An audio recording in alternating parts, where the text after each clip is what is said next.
Hello friends, இன்றைக்கி நம்ம என்ன பார்க்க போகிறோன்னா ஒரு சூப்பரான சைட் டிஷ் தாங்க. பூரி, சப்பாத்தி, இட்லி, தோசை, பரோட்டா இந்த மாதிரி எதுக்கு வேணாலும் தொட்டுக்கலாம். அவ்வளோ சூப்பராக இருக்கும். ஸோ இதோடைய ரெசிபி எப்படி செய்யலான்னு பார்க்கலாமா? வாங்க. நான் வந்து கொஞ்சமாக எண்ணெய் விட்டுட்டு அதில் ஆனியன் அண்டு கேப்சிகம் இது ரெண்டுத்தையும் வந்து லைட்டாக இந்த மாதிரி வதக்கி எடுத்து வச்சுக்கிட்டேன். அதுக்கப்புறமா இது கூடவே நான் வந்து மெயினாக என்ன எடுத்துக்கிட்டேன்னா காலிஃப்ளவர். ஸோ நீங்கள் வந்து காலிஃப்ளவர் எடுத்துக்கலாம், அப்படி இல்லைனா பன்னீர் எடுத்துக்கலாம், இல்லை மஷ்ரூம் எடுத்துக்கலாம், இல்லை வேறு ஏதாவது வெஜிடபிள்ஸ் கூட எடுத்துக்கலாம். ஸோ அது உங்கள் விஷ் தான். இந்த காலிஃப்ளவரையுமே நான் வந்து ஒரு 50 to 60% நல்லா வதக்கி எடுத்து வச்சுக்கிட்டேன்.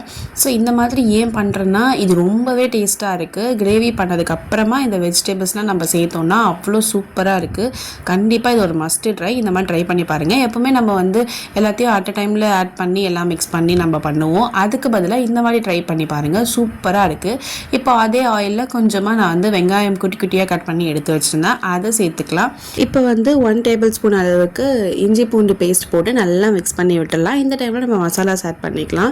ஸோ வந்து எல்லாமே காரத்துக்கு ஏற்ப தான் நம்ம சேர்த்துக்க போகிறோம். 1/2 டேபிள் ஸ்பூன் வந்து நான் சில்லி பவுடர் சேர்த்துக்கிட்டேன். அது கூடவே வந்து மல்லித்தூள் அண்ட் கரம் மசாலா கொஞ்சமாக ஆட் பண்ணிக்கிட்டேன். அது கூடவே வந்து கொஞ்சமாக காஷ்மீரி சில்லி பவுடர் இது எல்லாத்தையும் ஆட் பண்ணிவிட்டு நல்லா மிக்ஸ் பண்ணி விட்டுருங்க.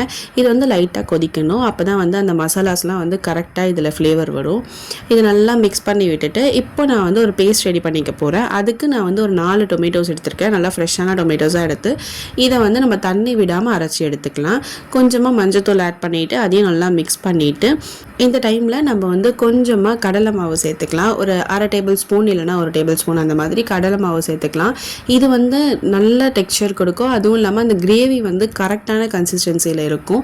அதிகமாக சேர்த்துடாதீங்க, அது நல்லா இருக்காது. ஸோ வந்து ஒரு 1/2 1 டேபிள் ஸ்பூனுக்குள்ளே சேர்த்துக்கலாம்.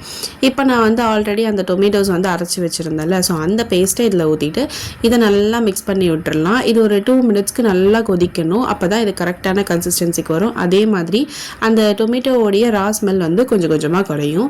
நான் வந்து இந்த டைமில் 1 டேபிள் ஸ்பூன் அளவுக்கு பட்டர் ஆட் பண்ணிக்கிறேன். ஸோ நீங்கள் ஸ்டார்டிங்லேருந்து பட்டர் யூஸ் பண்ணிங்கன்னா ஆட் பண்ணணும்னு அவசியம் இல்லை. நான் ஸ்டார்டிங்கில் பட்டர் ஆட் பண்ணாதனால இந்த டைமில் நான் இதை ஆட் பண்ணி நல்லா மிக்ஸ் பண்ணி விட்டுட்டேன். இப்போ பாருங்கள், இது நல்லா கொதிக்குதுல. இந்த டைமில் நம்ம கொஞ்சமாக தண்ணி ஆட் பண்ணிக்கலாம். ஸோ கிரேவியோடைய கன்சிஸ்டன்சியை பொறுத்து தான் தண்ணி ஆட் பண்ணணும். உங்களுக்கு கொஞ்சம் தண்ணியாக வேணும்னா நீங்கள் இது கூட எக்ஸ்ட்ரா ஆட் பண்ணிக்கலாம். இல்லை எனக்கு கொஞ்சம் திக்காக வேணும்னா கம்மியாக ஆட் பண்ணிக்கலாம். ஸோ அந்த கன்சிஸ்டன்சியை பொறுத்து தான் நம்ம தண்ணி ஆட் பண்ணிக்கணும். இப்போ தேவையான அளவுக்கு உப்பு சேர்த்து இதை நல்லா மிக்ஸ் பண்ணி விட்டுட்டு ஒரு தட்டு போட்டு மூடி வச்சுருங்க. ஒரு 2 மினிட்ஸ் கழித்து பார்த்தீங்கன்னா இது நல்லா கொதிச்சு நம்ம விட்டுருந்தோம்ல அந்த எண்ணெய் அண்டு வெண்ணெய் இது ரெண்டுமே வந்து மேலே தெரியும். இந்த அளவுக்கு இது கொதிக்கணும். அப்போ தான் இதோடைய டேஸ்ட் வந்து அவ்வளோ சூப்பராக இருக்கும். இந்த டைமில் நம்ம ஃபர்ஸ்ட் இதை நம்ம வதக்கி வச்சுருந்தோம்ல அந்த காலிஃப்ளவர் அண்ட் அது கூடவே வந்து வெங்காயம் அண்ட் குடமிளகாய் இது எல்லாத்தையும் இது கூட சேர்த்துட்டு இதை நல்லா மிக்ஸ் பண்ணி விட்டுடலாம். அப்போ தான் வந்து இந்த வெஜிடபிள்ஸ்குள்ளே அந்த காரம் அப்புறம் அந்த கிரேவிலாம் வந்து கரெக்டாக ஊறி இருக்கும். அதுக்காக இதை நல்லா மிக்ஸ் பண்ணிவிட்டு ஒரு 1 மினிட்க்கு இதை இப்படியே விட்டுடலாம். இது நல்லா கொதிக்க ஆரம்பிச்சிடும். அந்த 1 மினிட்குள்ளே நம்ம வந்து ஃப்ரெஷ் க்ரீம் ரெடி பண்ணிக்கலாம். நான் வந்து பால் ஆடை அந்த ஏடு வந்து சேர்த்து வச்சுருந்தேன். ஸோ அதை ஸ்டோர் பண்ணி வச்சுருந்ததுனால அதை எடுத்து நான் ஒரு மிக்ஸி ஜாரில் சேர்த்து நல்லா இந்த மாதிரி அரைச்சி எடுத்துக்கிட்டேன். ஸோ இதை வந்து நீங்கள் இப்படியும் சேர்த்துக்கலாம், அப்படின்னா நார்மலாக ஃப்ரெஷ் க்ரீம் வாங்கியும் ஆட் பண்ணிக்கலாம். இது ரொம்பவே இம்பார்ட்டன்ட். அப்போ தான் ஒரு க்ரீமியான டெக்ஸ்சர் கொடுக்கும், ரொம்ப டேஸ்ட்டாக இருக்கும். ஃபைனலி நம்மளுடைய க்ரீமி காலிஃப்ளவர் கிரேவி வந்து ரெடி ஆகிட்டான். ஸோ இதில் வந்து ஒரு சின்ன டச்சப் பண்ணலாமா, அதை அங்கே கொத்தமல்லியை குட்டி குட்டியாக கட் பண்ணி இதில் ஆட் பண்ணி நல்லா மிக்ஸ் பண்ணி விட்டுருங்க. அவ்வளோ சூப்பரான ஃப்ளேவர் கொடுப்பான். நம்ம இதில் ஃப்ரெஷ் க்ரீம் ஆட் பண்ணியிருக்கோம், அதனால் இன்னுமே சூப்பராக இருக்கும். ஸோ இது ஒரு மஸ்ட்டு ட்ரைன் தான் சொல்லுவேன். நான் ஆல்ரெடி சொன்ன மாதிரி இது சப்பாத்தி, பூரி, இட்லி அண்ட் தோசை இந்த மாதிரி எதுக்கு தொட்டுக்கினாலுமே அவ்வளோ சூப்பராக இருப்பான். நீங்களும் ட்ரை பண்ணி பார்த்துட்டு எப்படி வந்துச்சுன்னு கமெண்ட் பண்ணுங்கள். மறக்காமல் லைக் பண்ணுங்கள், ஷேர் பண்ணுங்கள், சப்ஸ்கிரைப் பண்ணுங்கள். டாடா பாய்.